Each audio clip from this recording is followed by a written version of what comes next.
पाकिस्तानकडून सायबर हल्ल्याचा प्रयत्न केला जातो आणि 2 दिवसात 2 वेळा भारतीय वेबसाईट हॅक करण्याचा पाकिस्तानकडून प्रयत्न झाला। सुरक्षा यंत्रणांकडून याची गंभीर दखल घेत तपास सुरू आहे। पहलगाममधील झिपलाईन ऑपरेटरवर संशय वाढलाय। झिपलाईन ऑपरेटर आणि ऋषी भट्टच्या जबाबात तफावत आढळून आली आहे। हल्ल्यानंतर घरी गेल्याचा झिपलाईन ऑपरेटरने दावा केला। तसंच झिपलाईन ऑपरेटरने 5:30 वाजता एक फोन केल्याचं उघड झालं आणि त्यामुळे झिपलाईन ऑपरेटरची एनआयए कडून चौकशी सुरूच राहणार आहे। काश्मीरच्या नागरिकांना बदनाम करण्याचा प्रयत्न सुरू आहे। हिंदू मुस्लिमांमध्ये वाद निर्माण करण्याचा प्रयत्न सुरू आहे असा आरोप मेहबूबा मुफ्ती यांनी केला। संकटाच्या काळात आम्ही अल्लाहू अकबर म्हणतो असं म्हणत त्यांनी झिपलाईन ऑपरेटरवरील टीकेला उत्तर दिलं। पहलगाम दहशतवादी हल्ल्याचे डिजिटल फुटप्रिंट्स तपास यंत्रणांच्या हाती लागलेत। हल्ल्यापूर्वी आणि हल्ल्यानंतर सोशल मीडियावर दहशतवादी सक्रिय असल्याची माहिती मिळाली। दहशतवाद्यांनी रेजिस्टन्स टाइम नावाचा सोशल मीडियावर ग्रुप तयार केला होता। जम्मू काश्मीर सरकारनं तात्पुरत्या स्वरूपात 48 पर्यटनाची ठिकाणं बंद करण्याचा निर्णय घेतला। शोध मोहीम सुरू असलेल्या ठिकाणी पर्यटन बंद राहणार आहे। एकूण 87 पैकी 48 ठिकाणी सुरक्षेच्या कारणास्तव पर्यटकांना जाता येणार नाही। पहलगाम हल्ल्यातील मृतांना मंत्रिमंडळ बैठकीत श्रद्धांजली वाहण्यात आली। महाराष्ट्रातील मृतांच्या कुटुंबियांना 50 लाख रुपये अर्थसहाय्य देण्यात येणार असल्याची घोषणा मुख्यमंत्री देवेंद्र फडणवीसांनी मंत्रिमंडळ बैठकीत केली। हल्ल्यातील मृतांच्या कुटुंबियांच्या शिक्षण रोजगाराकडे लक्ष देणार असं मुख्यमंत्री फडणवीसांनी म्हटलंय। आसावरी जगदाळे यांना सरकारी नोकरी देण्याचा निर्णय मंत्रिमंडळ बैठकीत घेण्यात आला। हल्ल्यातल्या पीडित कुटुंबातील एका व्यक्तीला सरकारी नोकरी देण्यात येणार आहे। पहलगाममध्ये झालेल्या भीषण हल्ल्यानंतर केंद्र सरकारने तातडीने हालचाली सुरू केल्या आहेत। गेल्या आठवड्यात झालेल्या मंत्रिमंडळ बैठकीनंतर उद्या पुन्हा एकदा केंद्रीय सुरक्षा समितीची महत्त्वाची बैठक होण्याची शक्यता आहे। दहशतवाद्यांच्या शोधासाठी सलग 4थ्या दिवशी पूंछ महामार्गावर शोध मोहीम सुरू आहे। डोंगराळ भागात एसओजी पथकाकडून कसून तपासणी केली जाते। भारताकडून सुरू असलेल्या कारवाईच्या भीतीने पाकिस्तानची बंबिरी उडाली आहे। पाकिस्तानने आता जैसलमेर सीमेवर सैनिकांची संख्या वाढवली। जैसलमेर सीमेवर 2500हून अधिक पाकिस्तानी सैनिक तैनात करण्यात आलेले आहेत। दहशतवाद्यांना पंतप्रधान मोदी धडा शिकवतील आणि त्याची सुरुवात झाली अशी प्रतिक्रिया उपमुख्यमंत्री एकनाथ शिंदे यांनी दिली। तर विरोधकांनी राजकारण न करता सरकार आणि दहशतवादी हल्ल्यात मृत्युमुखी पडलेल्या नागरिकांच्या कुटुंबासोबत राहिलं पाहिजे असं शिंदे म्हणाले। पहलगाम हल्ल्याच्या निषेधार्थ यवतमाळच्या उमरखेडमध्ये कडकडीत बंद पाळण्यात आला। संतप्त नागरिकांनी पाकिस्तानचा ध्वज असलेली तिरडी काढत निषेध नोंदवला। कोल्हापुरात हिंदुत्ववादी संघटनांनी पहलगाम हल्ल्याच्या निषेधार्थ बॅनर लावलेत। पोस्टरवर अफजल खानाचा वध दाखवत नाव विचारूनच इथून पुढे खरेदी करा असं आवाहन हिंदुत्ववादी संघटनांनी केलं। परशुराम जयंतीनिमित्त राजस्थानी विप्र संघटनेतर्फे काढली जाणारी मिरवणूक रद्द करण्यात आली। पहलगाम हल्ल्याच्या पार्श्वभूमीवर हा निर्णय घेण्यात आला। राजस्थानी विप्र संघटनेतर्फे मृत पर्यटकांना श्रद्धांजली वाहून कार्यक्रमाची सांगता केली जाणार आहे। राज्य मंत्रिमंडळाच्या बैठकीत इलेक्ट्रिक वाहनांसंदर्भात मोठा निर्णय घेण्यात आला। इलेक्ट्रिक वाहनांना टोल माफी देण्यात येईल अशी घोषणा मुख्यमंत्री देवेंद्र फडणवीस यांनी केली। इलेक्ट्रिक वाहनांची निर्मिती आणि वापर या दोन्हींना प्रोत्साहन देण्यासाठी हा निर्णय घेण्यात आला। अयोध्येमधील राम मंदिराचं काम लवकरच पूर्ण होणार आहे। 5 जूनपर्यंत मंदिराचं सर्व काम पूर्ण होणार असल्याची माहिती श्री राम जन्मभूमी तीर्थ क्षेत्राच्या बांधकाम समितीचे अध्यक्ष नृपेंद्र मिश्रा यांनी दिली। नागपूरच्या भोसले घराण्याचे संस्थापक रघुजी भोसले यांची लंडनमध्ये लिलावात निघालेली तलवार परत मिळवण्यात राज्य सरकारला यश आलंय। सरकारने 47,15,000 रुपयांमध्ये ही तलवार विकत घेतली आहे। बीडच्या येवलवाडी गावातल्या ग्रामसभेत तणावाचं वातावरण निर्माण झालंय। सरपंचावरील अविश्वास ठरावाबाबतच्या मतदानावेळी गटविकास अधिकाऱ्यांच्या भूमिकेमुळे गावातील एक गट आक्रमक झाला। गटविकास अधिकाऱ्यांवर राजकीय दबाव असल्याचा आरोप करण्यात आला। परंडा ड्रग्ज तस्करी प्रकरणाचा तपास पुन्हा केला जाणार आहे आणि या संदर्भात पोलिसांनी कोर्टाला पत्र दिलंय। परंडा ड्रग्ज प्रकरणी प्रयोगशाळा तपासणीत ड्रग्ज ऐवजी कॅल्शियम क्लोराईड सापडलं असल्याचा दावा पोलिसांनी केला। 3 राज्याच्या सीमेवरील माओवादी विरोधी अभियानाच्या पार्श्वभूमीवर आयबीचे प्रमुख तपन डेका छत्तीसगडमध्ये दाखल झाले। डेका यांनी माओवाद विरोधी अभियानासंदर्भात रायपूरमध्ये उच्चस्तरीय बैठक घेतली। 1 मे रोजी महाराष्ट्र दिनाचं ध्वजारोहण आदिती तटकरे करणार आहेत। दरम्यान भरत गोगावलेंना डावलल्यानं अलिबागचे आमदार महेंद्र दळवी आक्रमक झाले। आमदार दळवींनी आंदोलनाचा इशारा दिला। नाशिकच्या पालकमंत्रीपदाचा विषय माझ्या हातात नाही, तो जर माझ्या हातात असता तर मी तात्काळ सोडवला असता, अशा शब्दात भुजबळांनी नाशिकच्या पालकमंत्रीपदावरून मिश्किल टिप्पणी केली आहे. विधानसभा निवडणुकीनंतर आता स्थानिक स्वराज्य संस्थांच्या निवडणुकीत महायुतीचा भगवा फडकवल्याशिवाय राहणार नाही, असा निर्धार उपमुख्यमंत्री एकनाथ शिंदेंनी व्यक्त केला. याचं काम केव्हाच सुरू झालंय, असं देखील शिंदे म्हणाले. उद्धव ठाकरे आणि राज ठाकरे आधी एकत्र तर येऊ द्या, मग काय करायचं ते ठरवू, असं विधान रोहित पवार यांनी केले. दरम्यान राज्यातील महायुती 2019च्या लोकसभेपर्यंत टिकेल, त्यानंतर विधानसभेला युती तुटेल, असं भाकीत त्यांनी वर्तवलं.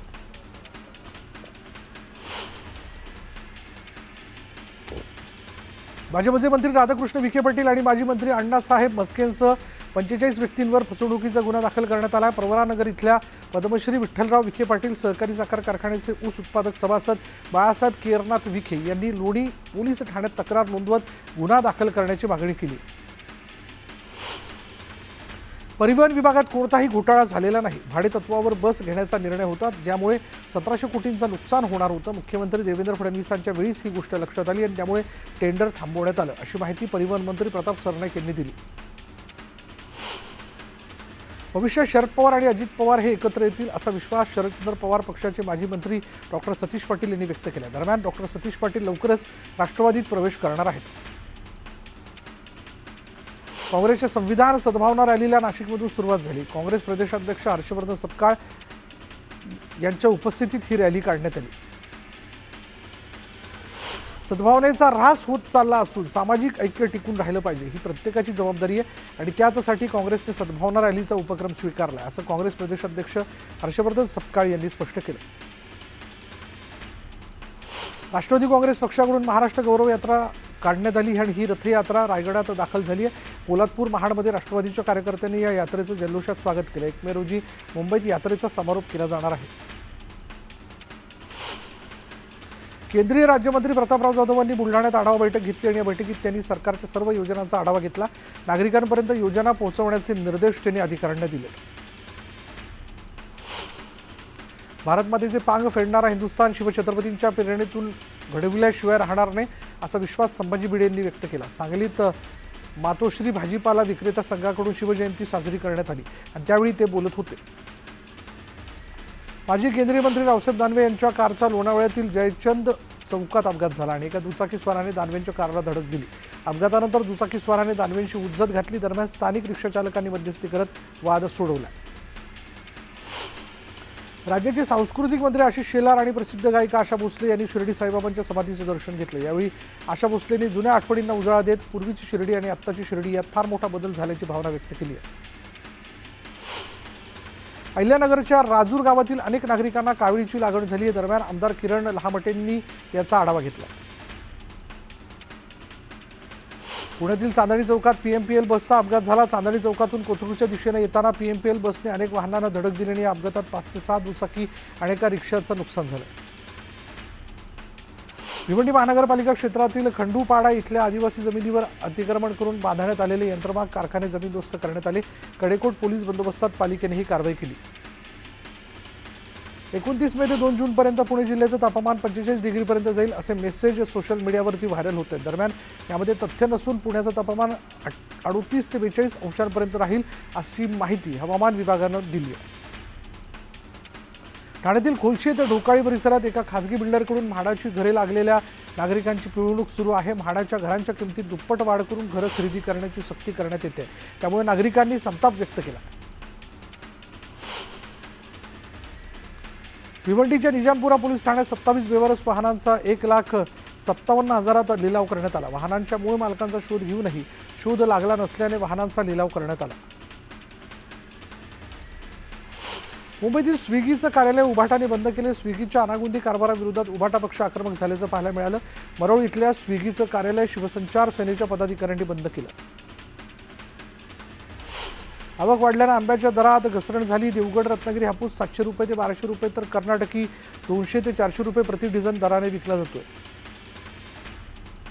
लोणावळ्यात पर्यटकांच्या आरोग्याशी खेळ करणाऱ्या एका ज्यूस सेंटरला मनसेने टाळं ठोकलं. ज्यूस सेंटरवर सडका आंबा सोलून त्याचा रस काढतानाचा व्हिडिओ व्हायरल झाला होता आणि त्यानंतर मनसे चांगलीच आक्रमक झाली. पुण्यात राष्ट्रवादी शरद पवार पक्षानं मोठं आंदोलन केलं. पुणे महानगर प्रादेशिक विकास महामंडळाचा विकास आराखडा तयार करताना हजारो कोटींचा भ्रष्टाचार झाला असल्याचा आरोप राष्ट्रवादीने केला. मुरबाड रोड ते गुरुदेव हॉटेल दरम्यान डिवायडर रंगवण्याच्या कामासाठी लाखोंचं बिल काढण्यात आलं. दरम्यान या रस्त्यावर डिवायडरच नसून केडीएमसीत भ्रष्टाचार झाल्याचा आरोप मनसेने केला आणि या भ्रष्टाचाराविरोधात ब्रश आणि कलरची बादली घेऊन स्टेशन परिसरात मनसेनं आंदोलन केलं. मुंबई अहमदाबाद महामार्गावरील काशीविरा उड्डाणपूल गेल्या अनेक दिवसांपासून अंधारात आहे. पथदिवे बंद असल्यानं अपघाताचा धोका निर्माण झाला. दरम्यान प्रशासनाचं दुर्लक्ष होत असल्याचं चित्र. मुंबईतल्या वांद्र्यातील क्रोमा शोरूममध्ये भीषण आग लागली. वांद्र्याच्या लिंकिंग रोडवर हे शोरूम आहे आणि या आगीत 210 पेक्षा अधिक दुकानं जळून खाक झाल्यानं मोठं नुकसान झालं. दरम्यान आगीवर नियंत्रण मिळवण्यात यश आलं. शिवसेनेच्या वतीनं मुंबईतल्या डोंगरीतील वीर संभाजी मैदानात क्रिकेट सामन्याचं आयोजन करण्यात आलं आणि यावेळी लाडकी बहीण चषकासाठी महिला संघामध्ये एकच चुरस पाहायला मिळाली.